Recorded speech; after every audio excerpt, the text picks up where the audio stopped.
Here we go. It is Markets in the Morning. Let's go.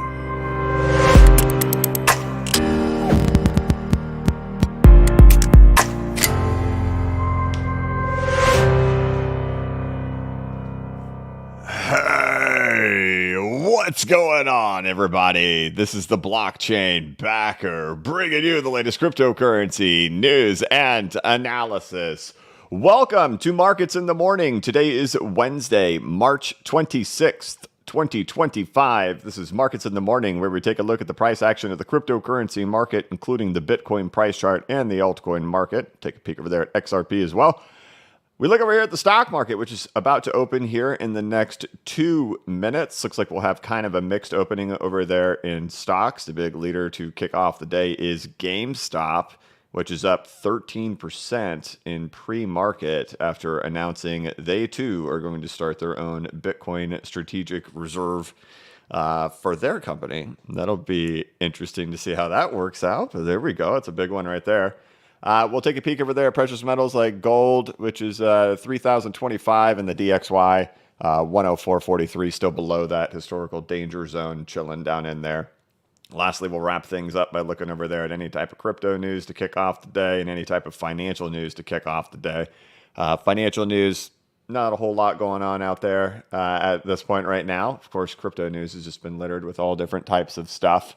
I doubt we'll get to all of it. Of course, the big one announced yesterday by Stuart Alderoty, lead counsel for Ripple, is that they have come to what appears to be a settlement agreement with the SEC, which I don't know when it's going to be announced publicly by the SEC, but based on everything I've kind of read, right, it has to be voted upon by the commission, and I believe their next vote is tomorrow. So we should be maybe hearing something by Friday. If not, I think that Fred stated that we should hear something within the next 30 to 60 days. But effectively, it's all over. The whole thing is all over. The SEC has agreed to drop their appeal. Ripple has agreed to drop their appeal. And of the original, right, what did the SEC seek? They seeked like $2.1 billion originally. They ended up being awarded $125 million, and now that's being reduced down to $50 million. And that's what the agreement in the settlement sounds like it's based off of, is that Ripple will agree of the $125 million that was put into the escrow, that the SEC can keep $50 million of that. $75 million of that goes back to Ripple. This thing's over. The injunction on institutional sales is over.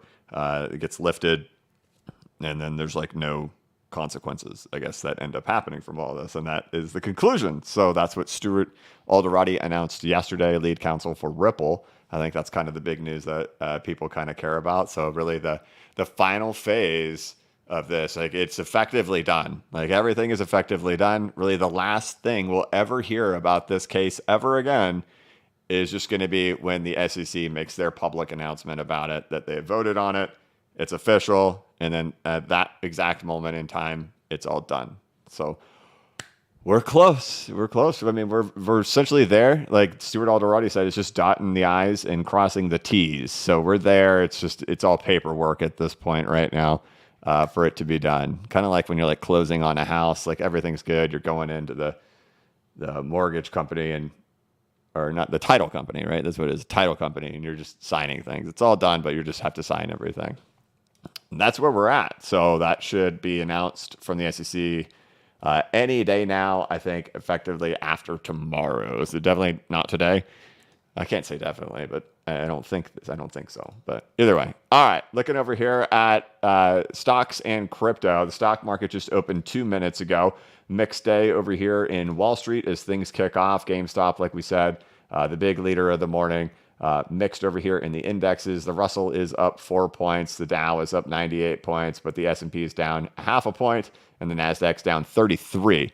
Over here at Bitcoin, we're at 87,656 at this exact moment in time. Still waiting on it. Crypto prices have just been very boring, obviously, as we've been sitting in here. XRP, no different. Let me see if I can get the big chart. Yeah, of course, we've just been humming along in here. It's just been boring as can possibly be. I do have something to talk about with this chart to kind of reiterate things that we've talked about in here. Let's just finish. We'll get through Bitcoin real quick. Obviously, there's just still, these are just my thoughts of what I think is going to happen here with Bitcoin. I do think it'll set a new high. That'll be the big blow off moment happening throughout the market. I think we're getting the evidence of that in several assets. Like I could see already the tweets coming, or not the tweets coming in, but the super chats coming in asking about specific assets. And I know when we do markets in the morning, a lot of people ask about very specific assets. What do you see in this one?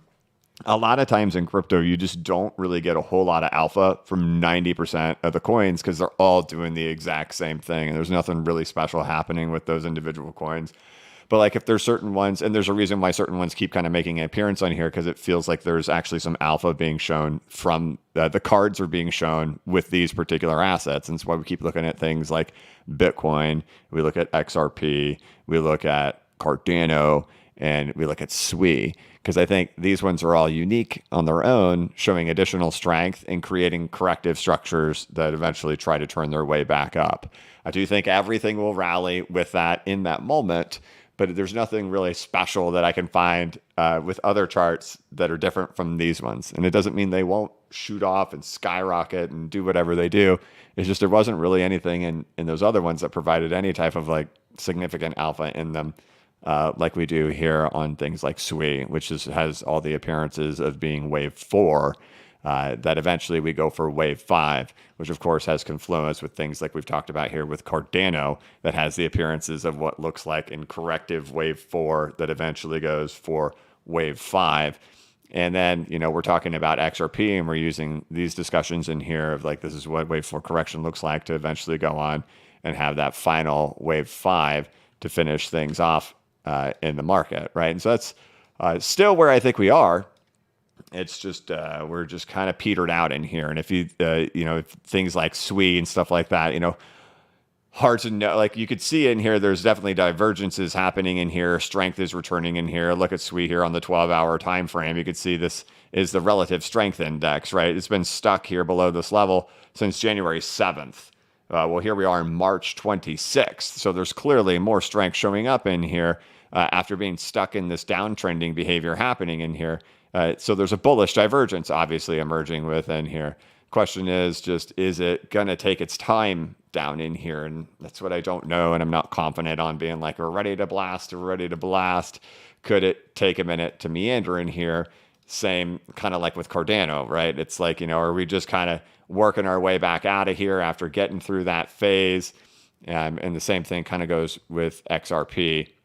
XRP, though, I could make the argument we're further along, and I'll show that, but I'm just not seeing that yet. Like to say that when I'm looking at things like SUI, because my thoughts are when XRP moves, it's going to move with the rest of the market in order to get any type of like actual breakout to get it moving. It's going to have to happen with the rest of the market at the exact same time. And that's really no different from what we did see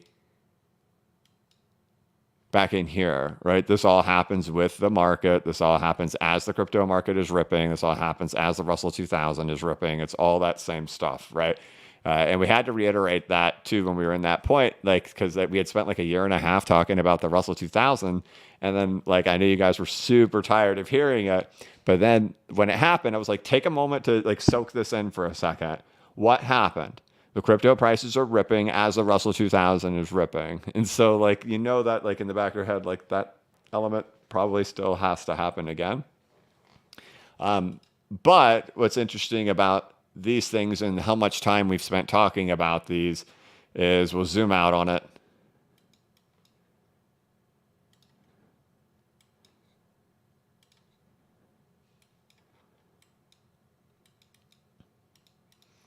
Right, this is our price action for the last 4 years, right?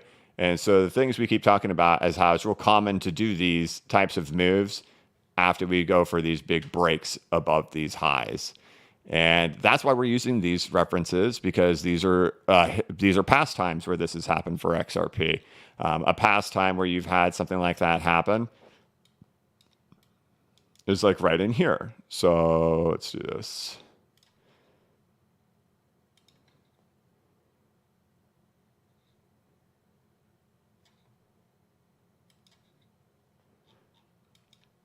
Right? That's what this is, right? You are stuck in this big range. You get a break out of the range, and then we pull these moves, right? And that's what we're talking about all throughout here. Like this is just the stuff you do after you break through these new highs, and then violent back tests that happen eventually to go for the final pushes to happen in the market, and that's how things come to an end. It's like being like right in here. You're working through all this stuff right in here after getting this breakout.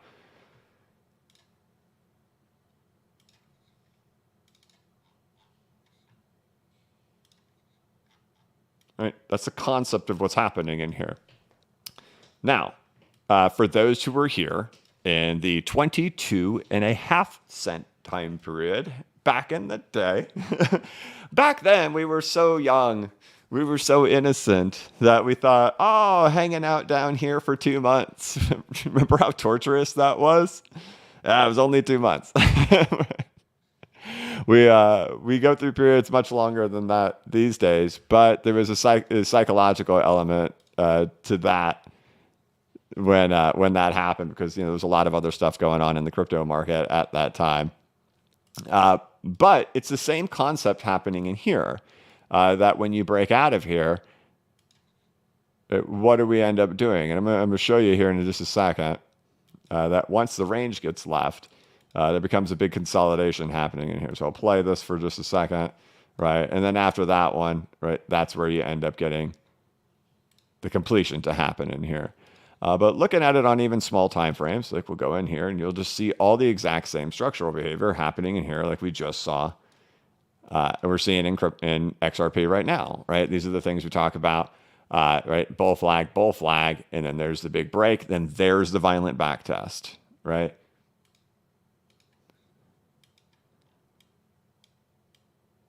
Right. Notice the moves in here, right? Here's the bull flag, right? The big break, followed by the violent back test, and then the ranging happening in here for it to eventually go. And I don't look at this from time perspective. That's not the point of it, because we could draw this out in here and you could say, right, here's your automatic rally, right? Secondary test in phase B, and there's your spring, right? You could say automatic rally, secondary test in phase B, spring. You could claim that you're even right along in here. But again, where is this type of price behavior happening at where we do these things, right? This is happening after the big break happens from the range that you were in, right?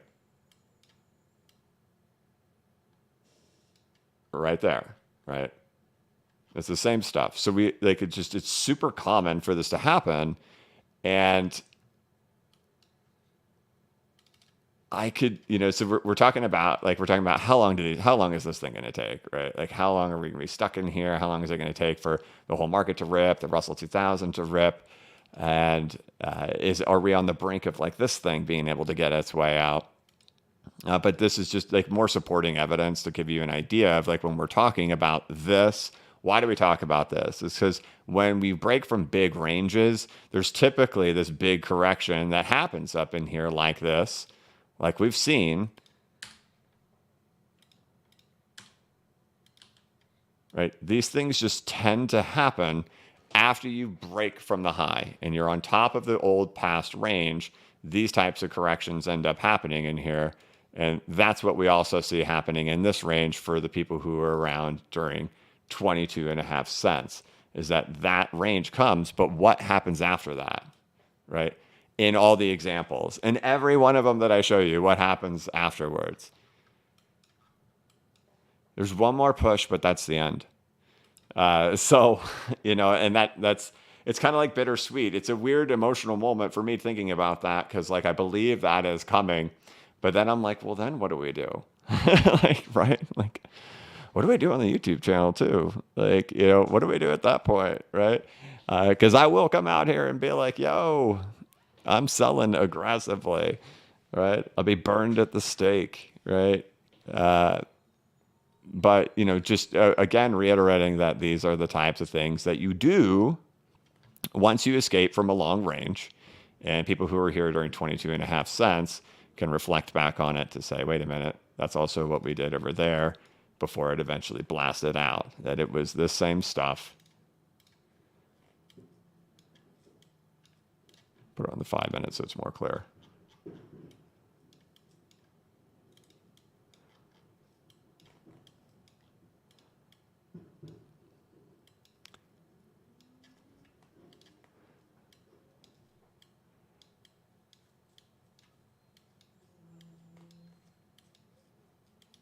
Right?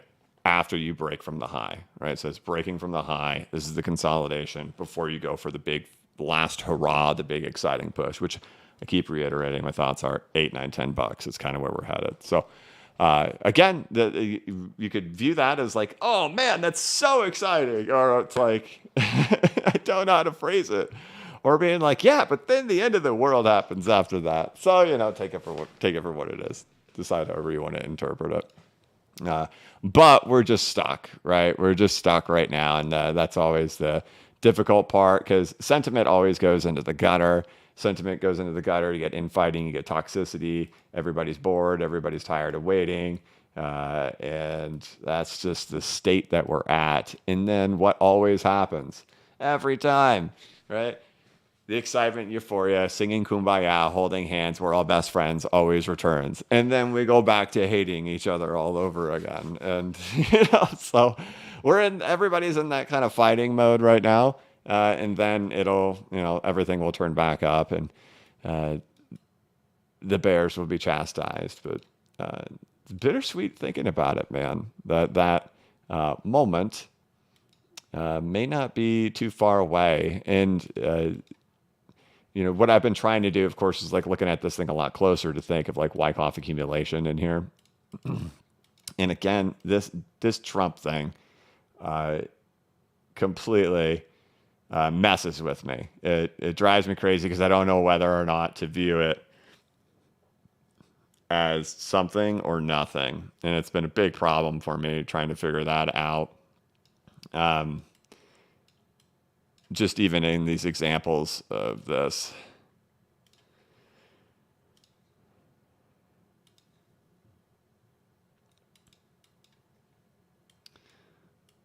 Right. If we viewed this as like Wyckoff, right? How would you count this on Wyckoff accumulation, right? You would likely count it as that's your automatic that's your automatic rally, automatic reaction, right? That's your secondary test, right? Automatic reaction, your secondary test. Then you come in for your secondary test in phase B. Your secondary test in phase B rolls back up to the height, and then you have spring, right? And then you have spring, waddle, and then eventually it ends up going. The problem is just whether or not this is one large secondary test in phase B that is still happening in here. And that wasn't happen. That didn't happen, right? That's the big challenge I keep going back and forth on for, oh my gosh, 3 weeks. It feels like months. It feels like months on whether or not that was, if that was the completion of secondary test in phase B, or if this would have just waddled, right? And I think there's a chance that would have just waddled without that event ending up happening. And that, we're still working on secondary test of phase B. And that's the really frustrating part right now. But if you didn't, right, so you can like hold your hat on a little bit of hope that, you've already done automatic rally, secondary test in phase B spring, right? Automatic rally, secondary test in phase B spring, placing you in the wall of worry grind. And in something similar to that right there, I'd probably assume you're like right in here. It's probably still a move back down to these lows, and then the wall of worry still continues to climb after that. So we're just stuck, right? And the only thing I can think of to come on here on the YouTube channel is just kind of keep reiterating the things that I'm saying, is that like, look, it looks like our corrections are done. We're in the accumulation phase. We're in the sideways phase. It's boring. But we can do wave counts. We can look at all these things, and we just see where the alpha is within the charts. That it looks like there's going to be another big rally coming. Just the question is, is there still more meandering happening in here before it ends up rolling up? We can look at strength indicators to see strength is returning back to the market. It looks good, but it doesn't necessarily mean that it's going to fire up right away. And we're kind of like waiting for sparks to fly. And like, of course, it. I would come onto the YouTube channel the second I saw it, where I'm like, hey, look, this, and this are happening. I think we're moving. Right? I would do that immediately if I saw it. I see positive things, but it's hard to come on here and be like, yeah, I think we're going right now, because it still just looks stuck, right? And that's where we're at. So the major messaging is just being like, this is totally normal stuff to be doing here after the top of a range, right? I can give you multiple examples, even on the XRP price chart, from multiple times in history, in multiple ranges, and what happens once you got on top of those ranges, and that this is the behavior that you do. And we're doing it. And it all indicates one more push. But we all care about today. We all care about when. How long is it going to take? And we're just kind of stuck right now. But things are turning around. And that's the message I can say, is that, hey, like, they sometimes take a little bit of time, but the strength is returning back to the market. Right? These things are creating these structures that are looking positive to eventually work their way back up. And I think we will get the really exciting time period in this market. I feel very confident in it, but I also know that it's probably going to be our last wave. And a real big one, real exciting. It'll be the one where the dominance finally falls back from the 702 for Bitcoin. And everybody will be singing Kumbaya. The Ripple lawsuit is over. Right? I always speculated, right? I speculated it for years that it would be like when we get near the finish line, when we get near the end, that's where the lawsuit would come to a completion. And just like, I don't know if it's going to happen that fast, but just if we're only like weeks away from it breaking out and going, and then it ends up getting up there, it'll be a weird feeling to have gone through that whole experience, and then finally got the W, and you're like, all right, I guess it's time for me to sell. But it makes sense that's how it would go. So that was the trade.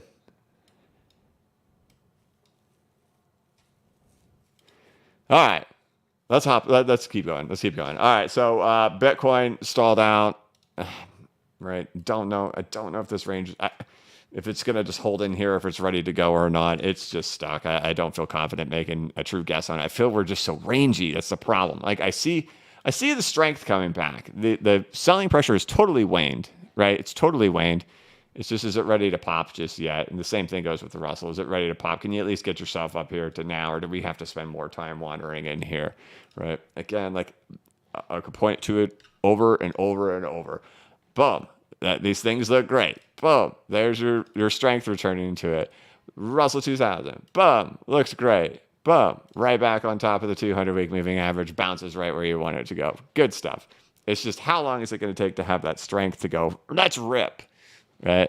That's the thing that we're all waiting on. The same thing for Bitcoin in here. So everything looks good. It's just that kind of boring phase where everybody's kind of beating each other up in moments like this. And we're just kind of waiting for it to be that particular moment where it finally just rips on out. So, la waiting game. As for gold's at 3,019. Not a whole lot changed. I don't remember what gold was at last time we were together. Let's go back to last Wednesday. I guess it's down a little bit. It was up here, but nothing too crazy happening over here with gold. DXY thing we were talking about, right? Where's the dumb money zone? The dumb money zone essentially is anywhere in here. But when you get down to these bottoms of these ranges, these are areas where things can find some supports in. Looks like since last week it has found some support. I'm not concerned about the DXY just because we're down in here. I totally think you could just waddle around in here and do all that stuff. Not concerned about it. I think this is exactly what we needed for our market moving forward. And of course, we already talked about Bitcoin dominance. So there you go. I think that kind of covers the state of the market. We're just kind of stuck. I think we've reached maximum pain. Now it's time pain. Now it's just meandering around in time pain. And how long is this going to take to play out in here? How long is this going to take to play out in here for things like Cardano, right? And that's just really the waiting game at this point. But Wave 5, totally believe we're going to have it. I think it's going to be epic. It's going to be exciting. But that is for me, the major profit-taking wave for me. Okay. Moving on over to news, not a whole lot going on in there. Trump says the tariffs coming in April will probably be more lenient than reciprocal. Treasury Department set to lay off a substantial number of employees. Amazon is testing shopping health assistance as it pushes deeper into generative AI. Heading over to Cointelegraph because we don't go to CoinDesk anymore because their website's insane. Editor's choice. Google Play blocks access to 17 unregistered exchanges in South Korea. Bitcoin and Ethereum to end Q1 in the red. Vertical swing up is unlikely. That's right. We are about to end the quarter next Monday. What are the native rollups? Full guide to Ethereum's latest innovation. Timeline. How Trump tariffs dragged Bitcoin below 80K. History suggests that digital gold can rush in an economic revolution. Again, if you are stuck in the ridiculous narrative that Bitcoin is somehow digital gold, explain to me why gold has been ripping to the upside and stocks have been falling and Bitcoin has been falling. Okay. Oh boy, we need to get away from news, right? History suggests that digital gold can rush in an economic revolution.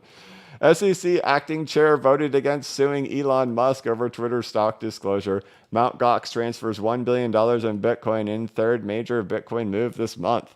How to bridge Solana. Michael Saylor's strategy surpasses 500,000 Bitcoin with its latest purchase. And a massive Bitcoin whale buys $200 million in Bitcoin. And then another one wakes up after 8 years. Wow. Wow.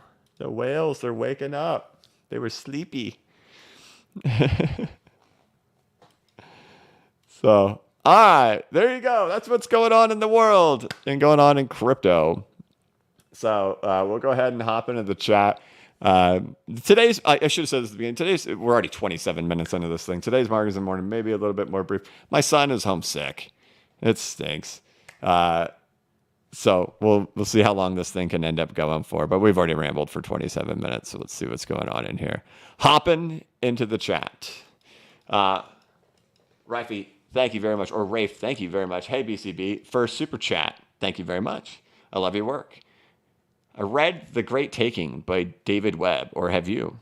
Thoughts on his idea of a collapse where laws let elites seize stocks, bonds, and debt finance homes? The documentary is on YouTube too. I haven't seen that. I don't know if that's pertaining to the United States of America or not. I just don't think Americans will allow that. I don't think they'll allow that. Now, the United States is an interesting place because everybody is armed to the gills. You spoke about using staggered stop loss for exiting. Can you explain how? Is it stop losses with a buyback if it goes higher? Separate video would help. For me, it's just going to be like if we get...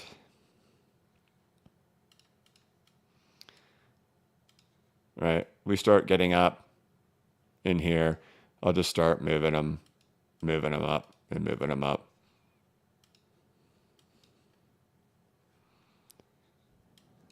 All right, well, how high did I go? Okay, good. I went to a reasonable number. There would have been somebody who said, hey, that one went to $28. Do you still believe that?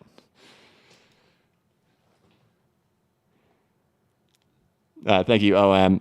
Colby Collins says, what are your thoughts on AVAX? They had an Amazon partnership for some time and recently released a partnered Visa card. There's lots of good for crypto. Could it be a part of the future bull run?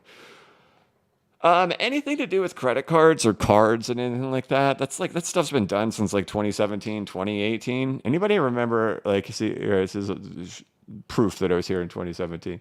Anybody remember 10X? TENX. All right, they were supposed to have this card. It was going to be all this thing and everything like that. Was the guy's name Julian something? The guy who was the head of that thing.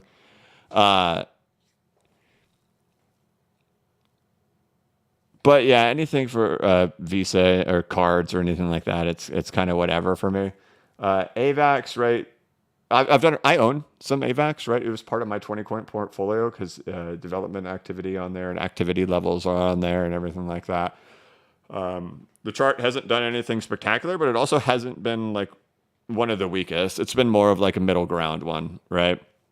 So I think it'll pop. I think the hardest thing on guessing on who's going to be capable of like getting into new all-time highs is all those middle ground ones, right? Like things that seem like they're going to go into all-time highs or things that are really kind of already bucking up against them, right? Like Tron, Binance Coin, XRP. Right, Solana's bucking up there too. I'm unsure on Solana, but Solana's bucking up there too, doing the same thing, right? But any of that middle ground stuff, it's kind of harder, like your chain links and your AVAXs and stuff like that. But I mean, I've got a small bet placed on AVAX. Andreas, hey BCB, regarding the global money supply M2, which has reached a new all-time high, what effect do you think this will have on the alt season in general and in terms of timing? Again, it looks like we're getting a little bit of red over here in the stock market now. This is the driver, right? It's more of like risk on, right? So that's the thing that's been so unique about the cycle that we've been in right now is it's been a very defense specific cycle where most stocks topped back in 2021, right? Like your Roblox and your ARK and all your other stuff, right? There's most of it topped back in here, and everybody's been chasing this narrative of Mag 7, right? So it's been this huge consolidation happening in here, but there hasn't been like the broader risk on environment happening for everything to take off, and that's evidenced by the Russell 2000. So money supply still continues to grow, right? But we can't get like risk on to happen in small and mid caps throughout here. And so that's just kind of where we've been stuck. And I think it just more is about this particular dynamic. And like my thoughts are that it's like going to be a capital rotation. It's the best guess I can make on what's going to happen up here at the peak is that it's not going to be like a tremendous amount of new capital pouring into markets, but more of like just capital kind of rotating out of one sector into the other ones. And everybody's piled into these same big, super mega caps. And then boom, it disperses out throughout everywhere else rather than M2. Like I see that stuff, right? Like I see that stuff posted on Twitter where people overlay that it's like trailing 6 months or something like that. Like Bitcoin like trails M2 supply by 6 months or something like that. It's intriguing to look at. But it's fascinating too that in the entire crypto market from the top 50, oh gosh, I haven't given you guys one frog yet. Oh man, no way. It's from the top 50, we haven't had a single asset break into the all-time high outside of Bitcoin in the crypto market, right? And because we just haven't reached that expansion happen or that risk on happen yet. All right. My bad, guys. Here you go.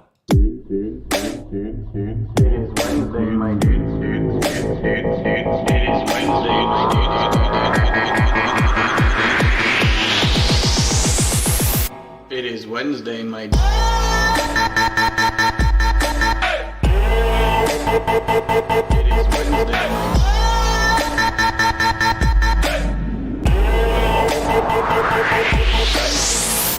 Okay. My bad. Have we gone 33 minutes before without playing the frog one time? Ugh. Sorry about that. And Pablo's daughter. I hope you had fun. There you go. Pablo said his daughter was dancing to the song. All right.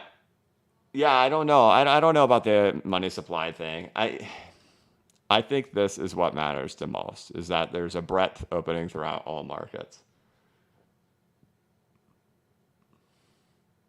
A, B, C, D, E, F, G. 12/6/2017 XRP crash in price on TradingView chart before it rocketed up.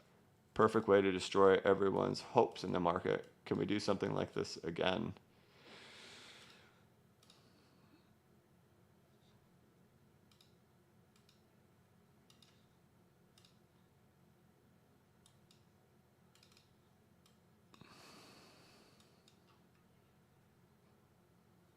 You talking about this right here? 12/6/2017. Guess you're talking about this? Unless if you're looking like Binance Exchange or something like that. Binance had some weird stuff happen. Let's go look at theirs.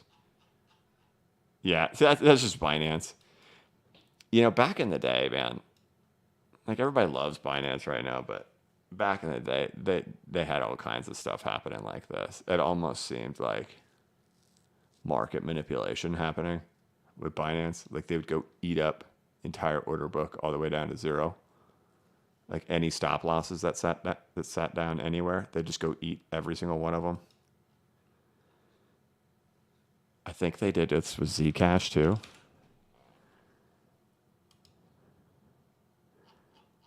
Yeah. They did it on a different day. See, that's the 11th, December 11th. So I think, and this was only on Binance, right?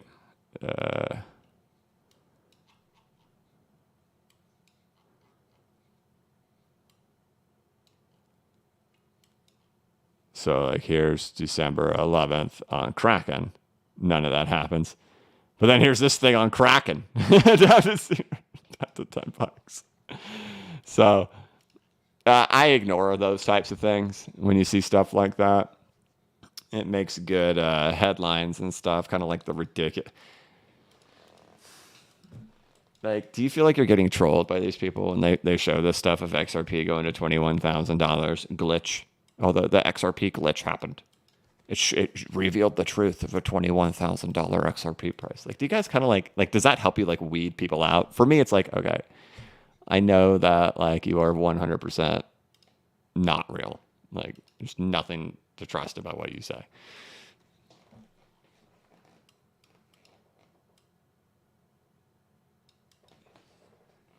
But no, it's a good question. A, B, C, D, E, F, G. I think that's just a Binance thing and what used to happen with Binance back in 2017.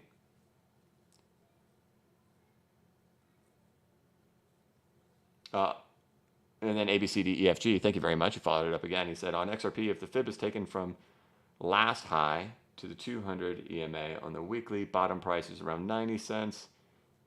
Top price is around 11.50. I'm not sure I follow you exactly, but I mean, I've shown multiple times too where I could create it, right? Like if you use the crash, the rally prior to capitulation, right? Right, I can tell you, in the event that we get the move up in XRP, once we get above $7, my messaging will be very clear here on the channel. I'd be like, look, I think anybody going for anything more than this, I think it's taken on substantial risk. It's incredibly scary. And it's not to say this isn't risky and scary, but with charting and everything I'm trying to do on the charts and the things that I can read, it's hard for me to paint anything higher. And once you get above 7, it's hard. I have really struggled to get anything above 12 to happen. And I can make the argument that it's $8, it's $9, it's 10, it's 11. But I don't know which one it'll be. I don't know. I don't think we get above 12. If you were to use the rally prior to capitulation, which is something that was very fascinating about 2021, because when I recorded the original BC Backer course in like August and September of 2020, we talked a lot about the rally prior to capitulation. And I showed how many times that had proven itself to be the moment, the measurement tool. And when we were living in 2021, in the midst of the hype and the euphoria in the market, our rally prior to capitulation down in here ends up being the thing that does mark precisely where this thing gets rejected from. And as we know in the crypto market, 90% of the crypto market topped right there, May 11th, right? This is Bitcoin and Ethereum and like 3 other assets going for new highs. 90% of the market peaks right here, right as it hits the rally prior to capitulation. And I've shown examples on that. And the reason that this was even discussed or brought up in that time period, I believe there's even a tweet that was written right in here saying, hey, just food for thought, interesting to see. we are there, right? And then that ended up being it, and everything imploded on itself after getting right there. We saw things like that happen for Litecoin. We saw things like that happen for XRP, both back in 2017. So, we've seen this before, and we saw the market react in this manner, right? And so I've brought this up on the channel as well. If you look at it through that lens,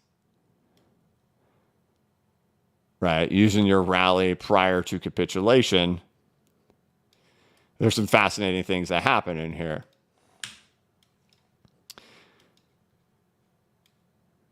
Where do you land? The exact number you just gave me, right? So, trying to find what you said again. ABCDEFG. It says, on XRP, if the fib is taken from the last high to the 200 EMA on the weekly, the bottom price is around 90 and the top price is around 1150. So here I am doing it in an entirely different way, and I've got confluence of 1150 on the button. So I'm not following exactly what you're saying with 200 EMA and obviously exponential moving average along with it being 90 cents. And why you're using that as your measurement point, I'm not sure, unless if you're doing it like this, which is 90 cents, right? If you're using the 236 here. That gets you to 1150, right? Yeah, and we've seen this before. We've seen this on individual assets, and we've seen this happen over here in the crypto market as well.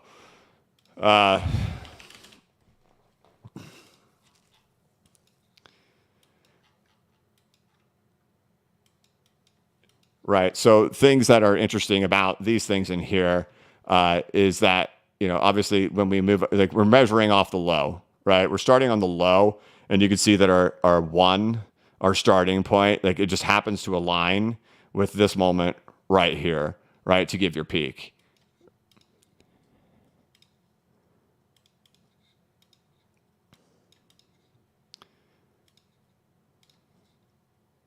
Hold on. Don't do this to me, TradingView. Okay. So the concept is, right, we've now escaped this range. Here we are doing all that same stuff too, right? We're doing all that same stuff here on top of the range, like I've just shown earlier in the video.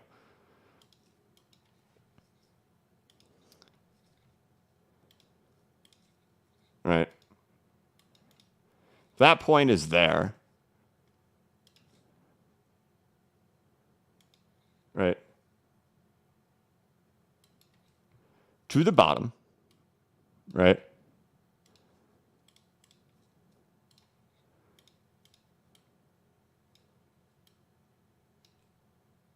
Nailed it. Precise nail, right? So if you use that like modeling, right? So like that's the argument I could be like, right? If I can use measurements in here, I can say, look, I do have an example where I can align my Fibonacci's in this manner and got a precise hit, right? And that's the peak of the 2017 and 18 bull run right in there. Right. And and this was the behavior that we were doing then. Right. And so like if I use those and say, hey, like I could create confluence and say, hey, 1150 is some type of number in there. The problem I have with 1150 is that it exceeds what a 4.236 extension would be on the market cap. So that's why I can't sit here and be like, I'm 90% confident that's going to happen. I can't say I'm 50%, 30%, 20%, 10% confident that's going to happen. I think we're going to get above $8. Right. But I don't know where that thing's going to land at. And if it's going to land with a precise hit of the 4.236 extension on the market cap, it's like 850 or 870 or something like that in today's price, right? If it keeps going on longer and longer and longer, well, then guess what? We have more inflation, and that time makes it drift down a little bit lower. But there you go.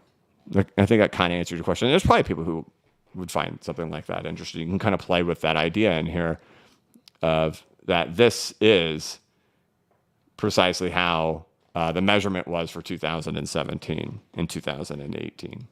So have fun.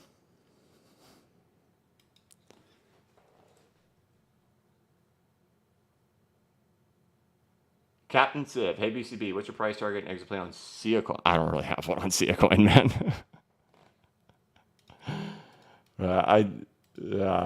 And like I wouldn't advise. First of all, I don't advise anybody to buy anything, sell anything, hold anything. Do whatever you want to do, right? I'll talk about things that have like high development activity and that's intriguing to me if I own it or not. But like SIA coin, I don't even think they're a working product anymore at all.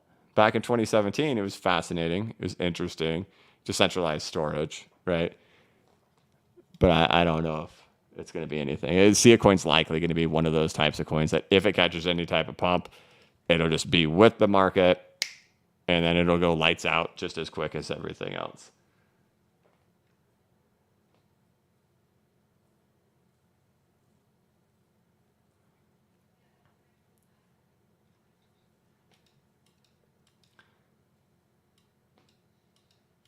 Michael Baker, you mentioned that some coins only did a retracement while others reached new all-time highs during the last bull run. Are you using fibs based on the previous all-time high or off the local high from December?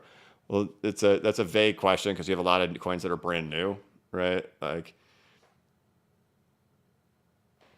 for example, everyone's favorite, right? TIA, right? This would probably be based off this February of 2024 high of monitoring it to see if there's confluence happening in here in the event that it gets back in here while everything's happening. Like if XRP is hitting $8, TIA is landing right there, and somebody else is hitting an all-time high at the exact same time, and you have those three events occurring simultaneously, right? It'll probably be based off of this range. But TIA is a new coin, right? So like on something like Polkadot, for example,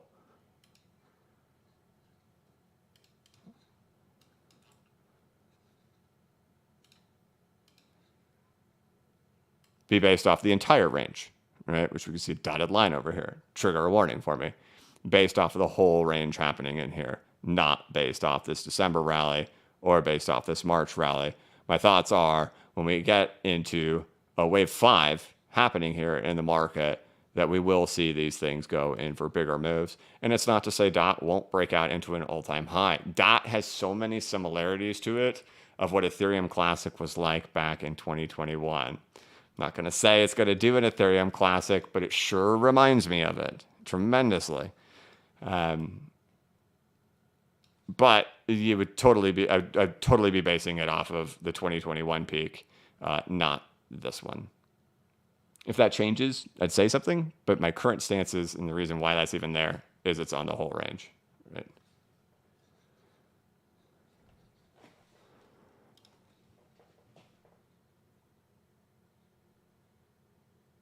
Corey, do you think the S&P will set a new high? Do you have an example where the RTY breaks out while the major indexes only retrace? The closest resemblance you can make to it would be something like the peak of 1999.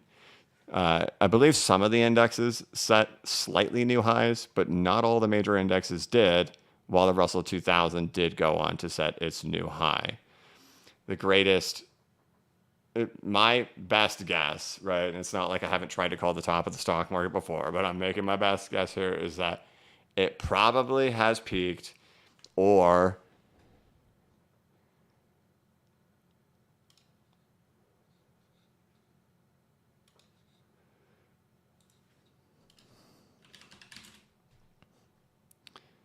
hold on, giving an analogy.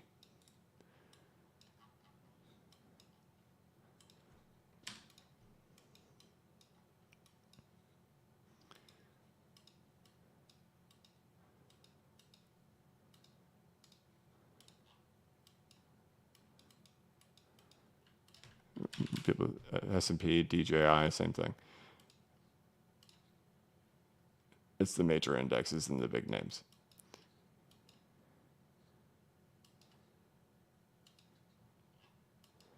Do it on the weekly.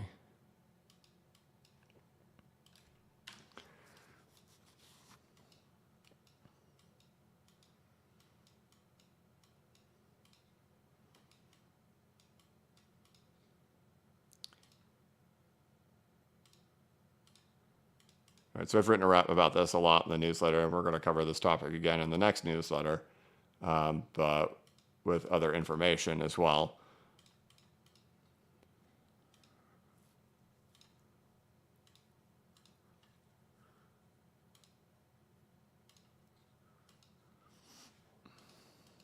Sorry.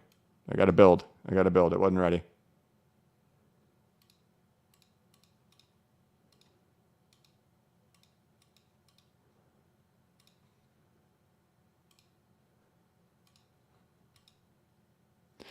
All right.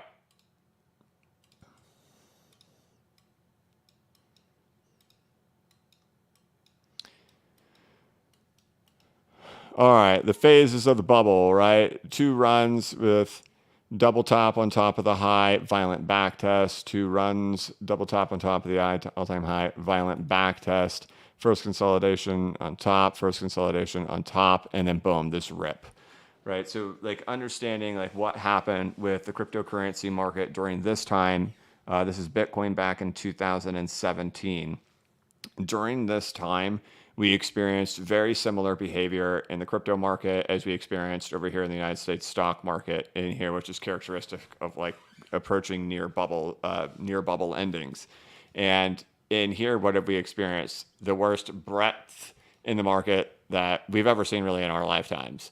Where it is just a few assets that are completely running the show, sending the whole thing skyrocketing, and nothing else participating in it. And that's why we've been constantly characterizing this thing as this time is different, not from the perspective of it being like, oh, the narrative is different, right? Trump loves Bitcoin, Bitcoin strategic reserve, GameStop's adding Bitcoin to the balance sheet, Tesla, not like that, right? Or ETFs, not that kind of this time is different. That's the retail investor trap. This time is different. We're talking about market dynamic differences. Every single run that we've seen in the cryptocurrency market since its inception in 2009 has been associated with expansionary movements happening in markets where the breadth opens and everything rips and roars. That occurred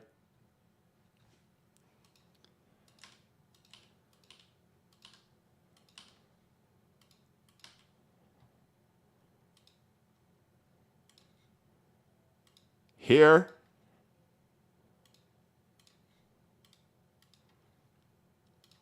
here,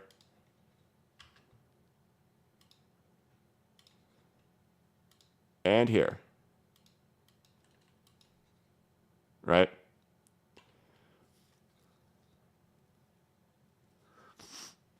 But not here. This time it's different, right? The crypto market has not gone roaring off into an expansion. Not this one.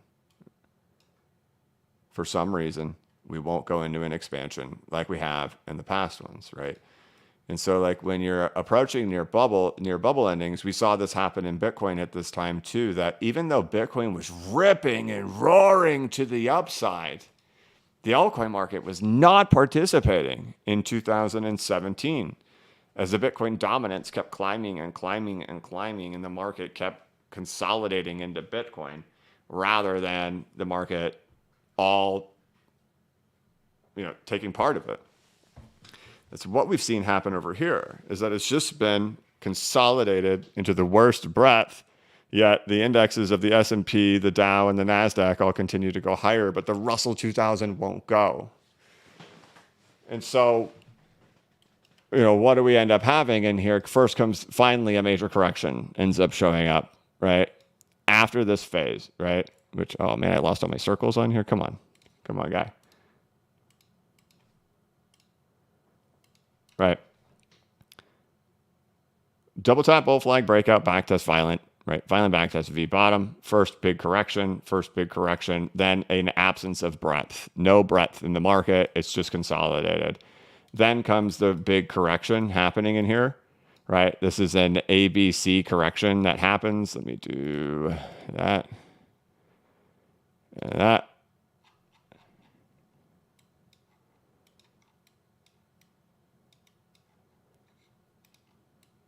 Right? Are we doing that? Let's see. Right? Is this thing gonna double bottom?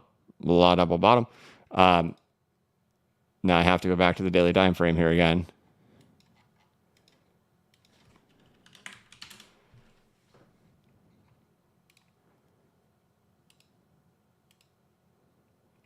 I messed this up. Good. All right. There we go. Right. It takes getting through that, right?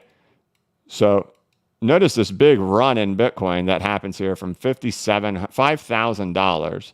It runs all the way to $17,000, and the Bitcoin dominance climbs the whole time. There's no breadth in the market. It all completely goes into Bitcoin. And it takes completing this correction for the money to then flood throughout the whole market, right? So it's not like there's an expansionary moment happening in markets here at the end of 2017. There's a rotational market that's happening here at the end of 2017. And so that appears to be what we are doing here. That is what is occurring here in the market right now. That the indexes are still rising, the major caps are still rising, but nobody else is participating. And when we get through this thing right in here, the question is, do we finally see that all happen, but it only happens into like a retracement of these indexes? Or is it like this? This is kind of like the ABC initial major profit taking happening in these major indexes and these mega caps, right? That has the last push, and it's all a big rotational market all throughout here, right? And I can kind of argue back and forth on either way. So your question was, is that the top of the S&P? I think for me right now, it's a hard guess on whether or not it's just an ABC right now for rotational equity top, or if we see like the Russell 2000 wake up really early, really quickly, right? If this thing pulls back down here, then the Russell starts firing, and that all happens in a moment like this, then yeah, I would look back on it and say, yeah, that was probably it. Either way, due to the breadth dynamic that happened in the market, it seems probable, because that only happens in these phases near endings where breadth collapses, where markets continue to go up, but the breadth is really, really bad, happens when you're getting near bubble peaks. And so my thoughts are, we're either here or here, right? One or the other, just based off the breadth dynamics that are happening throughout the market. So not 100% sure if we've reached the true top of the S&P. I think you can make the argument that it is, or that it's right here. The breadth, right? Like the breadth looks like that is what it really looks like.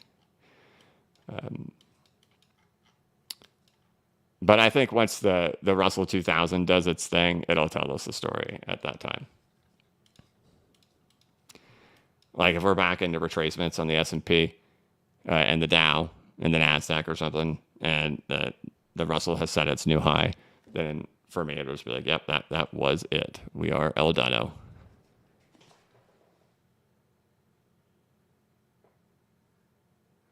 All right, I'm going to have to move a little bit quicker, guys. We're almost at an hour already. I can't believe how far behind I am.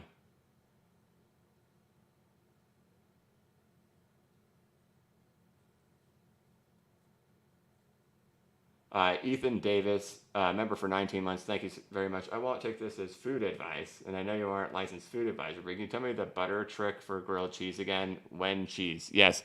I don't know how it took me so many years to figure this out, but you don't butter the bread. You put the butter on the pan. You let the butter melt on the pan, and then put the piece of bread onto the buttered pan. If you're putting your butter on your bread, you're doing it all wrong. And if you put the butter on the actual pan, do it for lunch today if you're home. Go put butter on a pan, and then let that melt on the pan, and then put the bread on the butter. Changes your whole life. I find it interesting Brad G didn't post or retweet Stewart's A dropped appeal news. I don't know. I didn't even pay attention. I was really busy yesterday. I spent very little time on Twitter. I even missed. I haven't been on Twitter a whole lot lately. I even now it's kind of weird to retweet it or say anything. Jeremy Hogan's retirement from Twitter. JB Estrada, thank you very much. 16 months. BCB, have you been using AI to test any of your theories? If so, could you do a video or a newsletter on how you're utilizing AI to help? What? JB, it's like you're reading my mind, man. Yes, the deep research functions have been very fascinating. I will be sharing a lot of that in the next newsletter. Yeah. Hot Tub Brian, the Trump XRP pump was just like the one where XRP was labeled not a security. It's a nothing burger. Treat it like it's not there. Thanks for your amazing TABCB. You're the best in the biz. Thanks for keeping our heads cool. HTB, my brother, thank you very much, man. Yeah, it's still a challenge, though. It's still difficult to look at it and because everybody's a hindsight analyst and everybody wants to burn the YouTuber, right? Not everybody, but there's always the guys out there who are like, get him. Didn't you see that? Why didn't you think anything of that? It's always hindsight, right? After things play out, and people are like, how could you ignore that? Didn't you see it? And that's always way after things have already played out. So I still sit there and think about it. Rico Suave, thank you, brother. Super chat, but no message. ABCDEFG, Bitcoin possible crashing structure. I don't see it. I don't see the actual crashing structure in here. Right, which is right.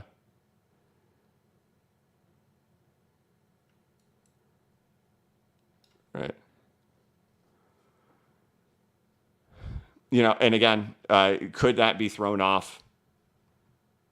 Could this chart make that difficult? Because the Trump pump influences it. It's really annoying. It's really annoying, and I wish it wasn't there.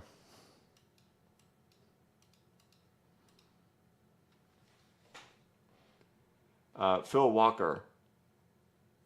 Thank you very much, sir.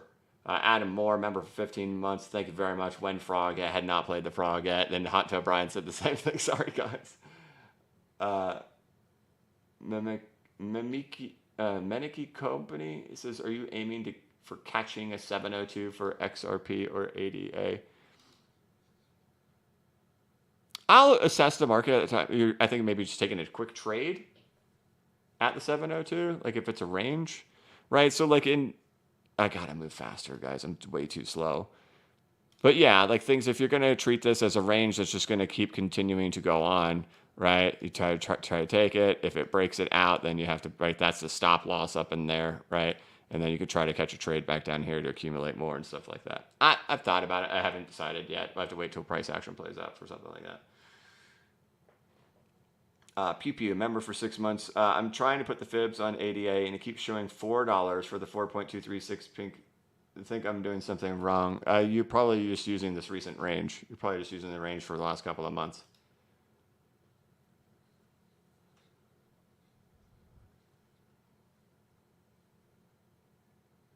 I'm going to have to move a lot faster, guys, because we're already over an hour, and I'm still 30 minutes behind on my super chat, so I'm going to have to go pretty quick. I'm sorry.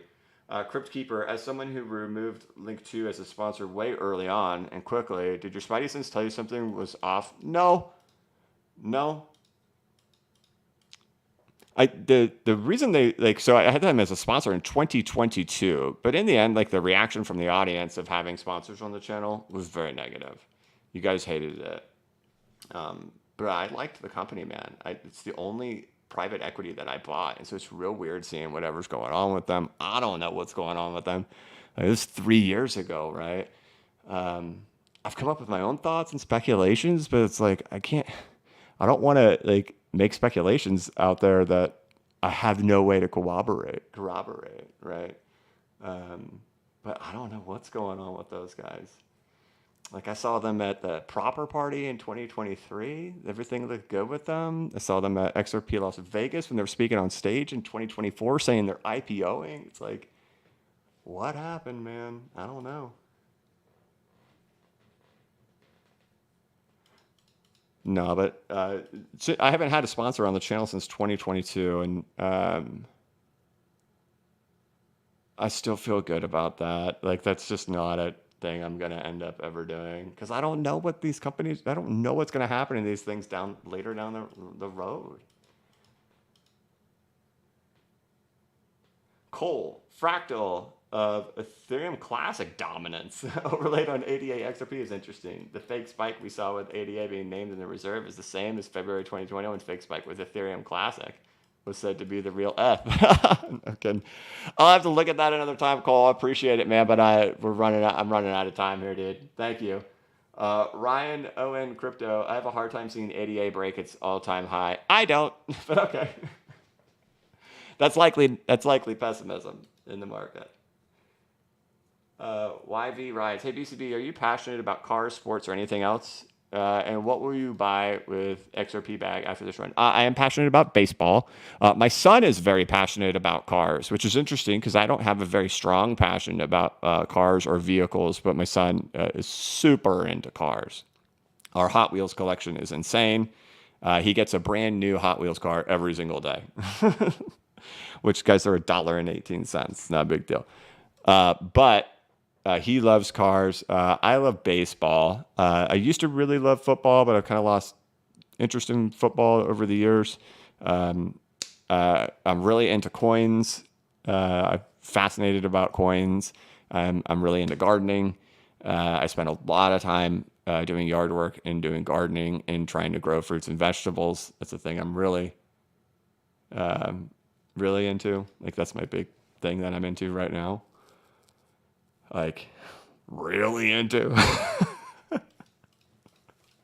Don't get me started to talking about my figs, all right? I'll get 500 people to drop out of the live stream. But your question is, what will I buy with my XRP bag after this run? I won't buy anything. I'll get a new vehicle. I'm very cheap. I'm very... I gotta go quick, guys. Oh my gosh, my time's running out.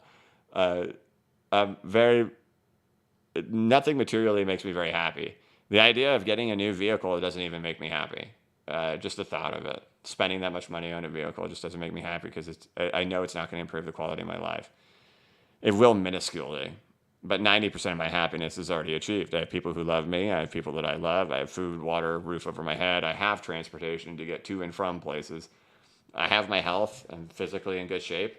There's not a whole lot that's going to boost me up very much beyond where I'm at. I think the buyer's remorse and the feeling of like 70 grand leaving my bank account will not offset the joy of riding around in new leather at all. The thing that I do enjoy that makes me feel good is being debt free and having a safety nest egg for when times inevitably will get tough again. So for me, buying, it's like, yeah, I'll buy a bunch of treasury bills. I'll buy security so that my wife feels happy that there's stability. And if my wife is happy and feels stable, then, I might feel happier. All right. Thanks, brother. Ray, Arena, hey, BCB, what are your thoughts on Trump's Liberation Day? Do you feel the timing for one more flush in anticipation of it? I haven't even heard of that. I don't even know what that is. I'm missing out, man. Brother, thank you for being a member for 13 months. I'm not sure. I haven't even heard of it. I have been off of Twitter a lot for the last 3 days. Dave O'Brien, member for 12 months. Brother, thank you. Thanks for all you give. When it comes to the Fed and money topics, what content creation or influencers do you like to get your Fed and money information from? Man, I haven't been following it at all lately. I used to watch TXMC a lot, but he just doesn't post anything anymore on it, on his videos and stuff. But haven't been following it closely. I don't have anyone highly to recommend to you. And it's so hard in this space because you just get so much BS. Tony Wen, hey BCB, what's a big level of resistance for ADA? Thank you. Oh man, I'm not gonna be able to pull that up right now. I think first things to watch for are this upper bound range between $1 and $1.17. That's the first thing. If it's just going to continue ranging, I think that's the major thing we're all watching for right now. If it's just going to keep ranging.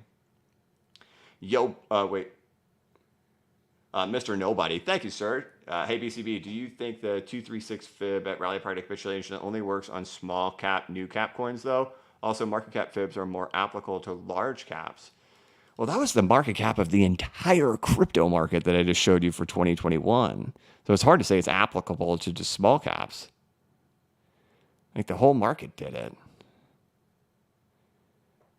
And in 2017, Litecoin and XRP weren't the small caps.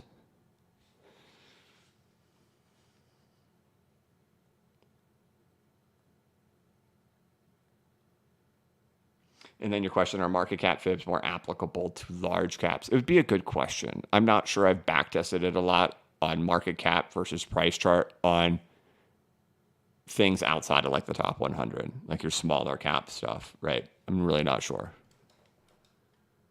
Yo Pilot gifted 10 BCB memberships. Brother, thank you very much, Yo Pilot. It's very generous.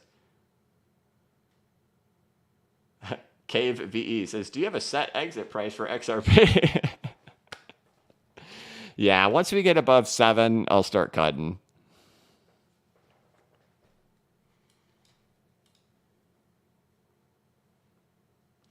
Hot Tub Brian. Bro, thank you, man. Very generous. He says, I've never set a bunch of sell calls at certain dollar amounts. If I set a sell call for, say, 5,000 XRP to sell at $8, would it not sell unless someone bought exactly 5,000? Or do I need to make a bunch of smaller sell calls? Forgive my ignorance. First of all, for 5,000, if the price, here's a little tip for everybody. One, you don't want to pick round numbers.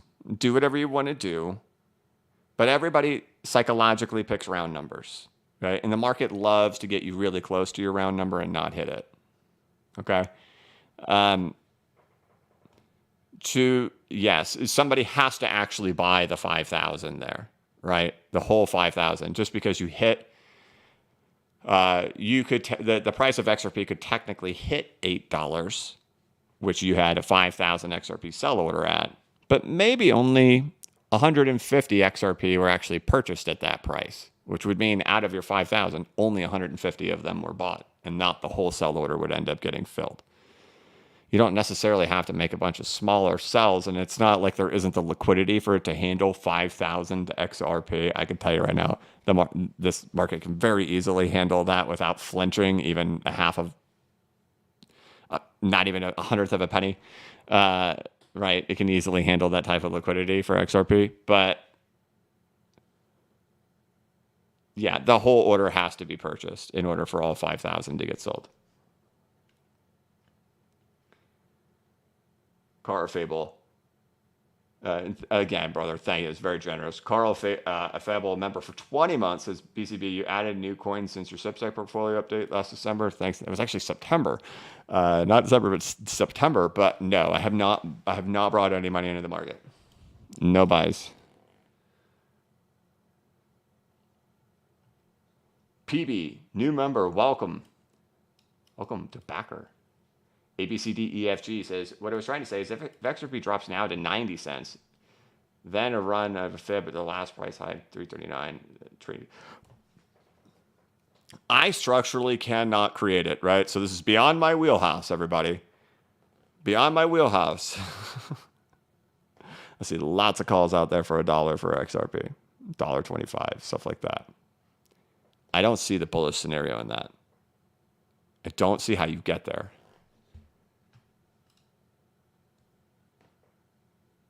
Oh, I missed one.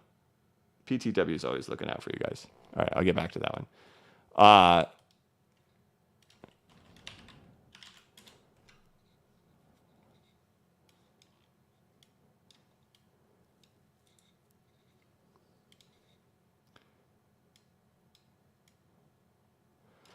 I do not know a structure that looks like that then goes on to set new all-time highs. Where you range like this and then pull all the way back to 90 cents, right? And then go, right? I think your closer reference is that you're like in here, right? And people thinking that's going to happen and then it's going to go, but it's not. Right? I see all calls saying we're going right here, right? I just don't see it. I don't see how we get there and then go to there. And I'm very willing for somebody to give me an example of it happening. Just give me an example. I don't care where you got it from. I just showed you a bunch of examples on how these things play out. But every time I see people calling for $1.25 and whatnot like that, I'm like, great, just give me a reference point. Show me how you come to that. Let me learn something new. Never get it. Never see it. Never nothing. Just, hey, we're going down here and that's it. I'm like, all right, give me something. But you know, on the big time frame, I don't see it. Right? It'll catch me off guard. Telling you right now. How do you have a crash, retrace, reaccumulation? And then we're pulling back down here. I don't get it. Probably the only people you could satisfy with that are your trend liners, which I don't think it will.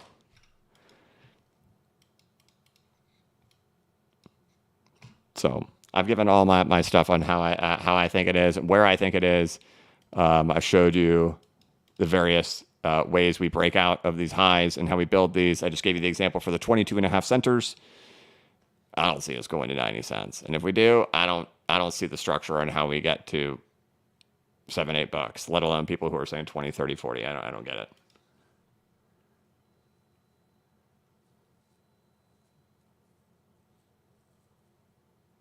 ABCDFG says it makes me think it's possible because it matches what you did on a different time frame and location in the chart. I don't know what you're talking. I don't know what you're talking about. Why? I don't think so. I don't think it does. I appreciate it. You're being very generous with your super chats, but I'm just trying to speak to you very well. I don't know, man. I don't think so, man.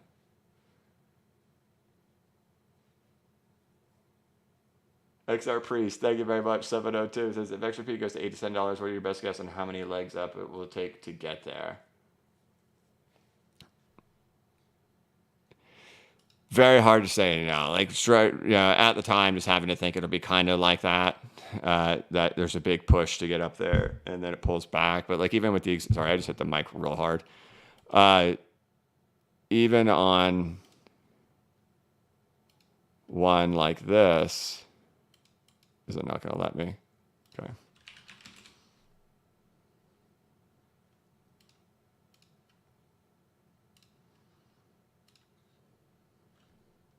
That's what I would think. I would think there's one big push. Then it's going to be like the analogy that we talk about a lot that I haven't used in a very long time. Limp Bizkit's on the stage. They're just rocking so hard, man. They're playing the nookie, the confetti's falling down. Everybody's just raging, having a wonderful time. And then the music stops. Right? That's this moment right here. Then the crowd's chanting, encore, encore, encore, encore. Ah. They come back on stage. It's just one of those days when you don't want to wake up. Right? Break your face tonight. Right? Everybody's just losing their mind. They're playing break stuff. Right? And then they get done playing break stuff after the encore. And then everybody keeps cheering. They're chanting for a second encore. Right? But they didn't listen to the lyrics. Break stuff. I don't know, man. That's the best I could come up with. But that's what I think it's going to be kind of like. It's like there's a big move. The music stops. Everybody's cheering for an encore that comes on, and then nobody refuses to leave when the encore is over. They think that the music's going to keep going. However, that's not how it happened here, right? It just became 5 waves. Just 5 distinct waves got us out of there, right? All right, 1, 2, 3, 4, 5. Game over. And that's possible too.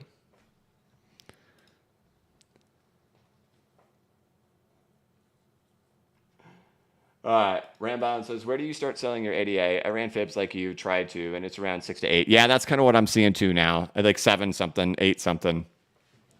So that's where I'm thinking right now, but we'll have to watch the market when it gets there. That's like the 4.236 is like 7 or 8 or something like that. So, all right, there we go. Hour and 20 minutes long, guys. I appreciate you all for tuning in. Looks like we got some red over here in the market. Let's see what's going on with the stock market. Looks okay. Slight down. Looks like you're down on the NASDAQ. You're down on the S&P, but you're up on the Dow. Huh. I have to look it over. Russell down 7 points. Who's pulling it down? Somebody's pulling it down. NVIDIA and Tesla. Okay. So we'll see how long things take out. Like I said at the beginning of the stream, it's kind of like we're just stuck. It seems like all the things are happening in here of the strength indicators that the bottoms are marking out in here. You could see these things all happening in here after just such boring action for so long. Finally, we're starting to see those things wake up. I think I got rid of my Cardano chart, right? Just how long is this range going to take? We're going to wait for things to develop a little bit more, and then hopefully we can look at things. But if you missed the beginning of the stream, that's where a lot of the stuff is reviewed in there. Go back and watch the first 20, 30 minutes of the live stream. I kind of discuss my thoughts on XRP and crypto in general and all that stuff. But I think we're reversing. I think we're just in a waiting game right now. But otherwise, guys, I'm going to go ahead and wrap it up. Thank you all so much. Alan says, when BCB animation movie? It only comes out if XRP gets into an all-time high. It's a year and a half of production. It's been sitting sidelined for a year now, waiting for its great debut. All-time high XRP, it goes out to the world. All right. That's it. Check out bcbacker.com for over 40 videos and 11 hours of content teaching you how to set up your own charts and indicators within TradingView and CoinTrader Pro. Check out the newsletter. Oh, wait. I forgot. PTW is so on her game, man. Who did I missed someone. JJ Jacob says, are you still eyeing the 4.236 of the March through August range on others? I'm not sure. I'll have to see things kind of play out on that one. It's a little confusing. We'll have to see. I think the market will rip. Just not sure if I have a full read on the others chart right now. All right, that's it. Check out the newsletter at blockchainbacker.substack.com. Most recent one is 30 minutes long, audio recording that goes along with the whole newsletter write-up with all the charts and goodies in there. Of course, you get access to all the past ones as well. Let's get you the frog before we head out the door.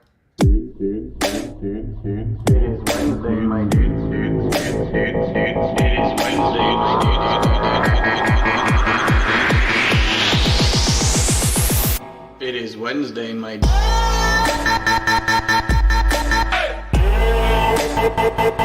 is Wednesday,